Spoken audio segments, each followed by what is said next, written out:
Hey everyone, welcome to my last week of the PowerPoints. This week I'm going to be talking about Sequoia National Park, which is actually pretty close to my heart. I've been there a couple times. I've hiked there with different family members, so I've really gotten to experience the park firsthand, and I really thought that that would help give you guys a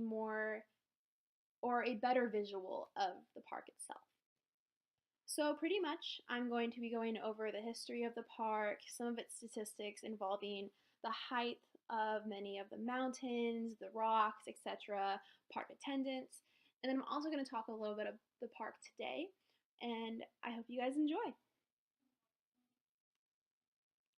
So, first up is the history of the Sequoia National Park. So, like many of the lands early in California, Native Americans were the first people to settle.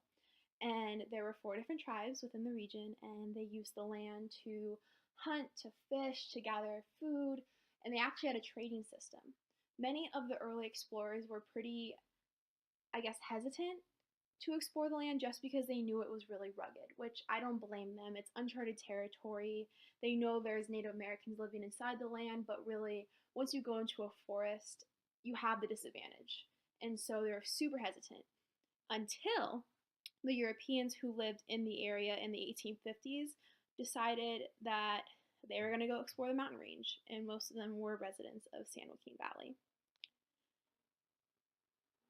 One thing that I remember learning when I went to Sequoia National Park is that it became a national park in 1890. So it was deemed a national park by President Benjamin Harris, which was a pretty big deal for the park's existence because it meant that people couldn't go and they couldn't log and cut down trees, ruin the forest, and pretty much because of that law, the forest is still here today.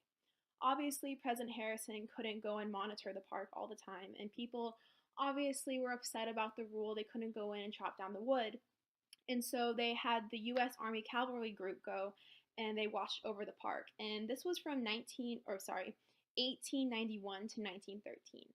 And after that, Walter Fry was appointed, and that is when the National Park Service was created, and it actually is still here today. So, some of the statistics of the park would be that over 1.5 million people attend the park per year. That is crazy. And also, the park is over 404,000 acres of land. That is crazy. That just shows, in my opinion, God's power to make this broad spectrum of this land so beautiful, and it's been able to still be here after all of these years.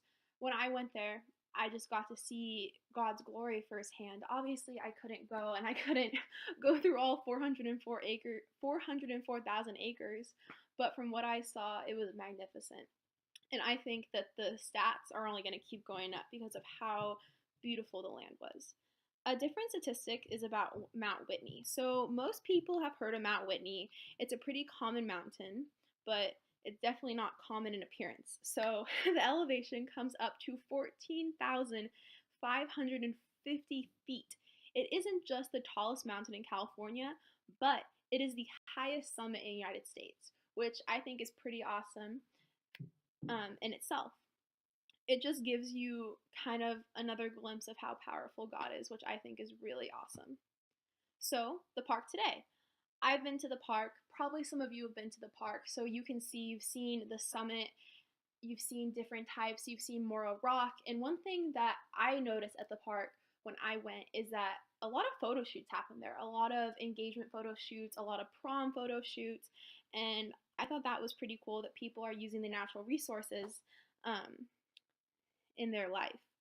So, one of the things that I just talked about was Mount Whitney, and Mount Whitney is pretty magnificent. So, like I said, it's not only the tallest mountain there, but it has the highest summit. One cool thing about Mount Whitney is that even when you're even when you're hiking by yourself, you're not really alone because it's such a big thing that the area is always surrounded by people, so you're never really alone. Another really cool asset to the park is the General Sherman tree. So this tree is the world's most massive documented tree, which I thought was really cool, and it's just as cool in person. So the feet of the tree is just over 275 feet tall and 36 feet in diameter. That is crazy. A lot of people can describe this tree as humbling because it just shows how small we are as humans and how big the creation of the earth is. So, another really cool thing about Sequoia National Park would be the Morro Rock. So, the Morro Rock is a giant granite rock that people love to go, they love to stand on it, take photos, and it has a magnificent view of the park. So, rewinding a little bit about the history, it used to not have a trail, it used to just be a rock. And pretty much they decided, well, there's lots of young children here, there's families, we really need to make this safer. And they ended up creating stairs within the rock so people today can still go and safely see the beautiful view that is on top of Morro Rock. The park also has really wide roads. Now, when people see the wide roads, they're not astonished compared to all the beauty that surrounds it. But if you think about it, those wide roads weren't always there. So in the 1900s, they were wagon roads, and we had to keep innovating them. We had to widen them for automobiles.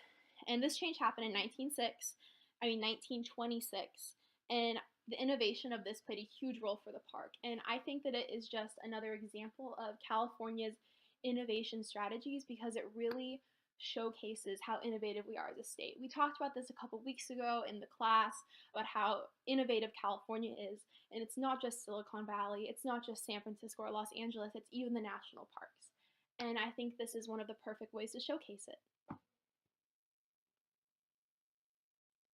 Thank you all for watching. I hope you guys enjoyed my PowerPoint. I had a great time this semester getting to present to you guys and watch everybody's presentation. Thank you.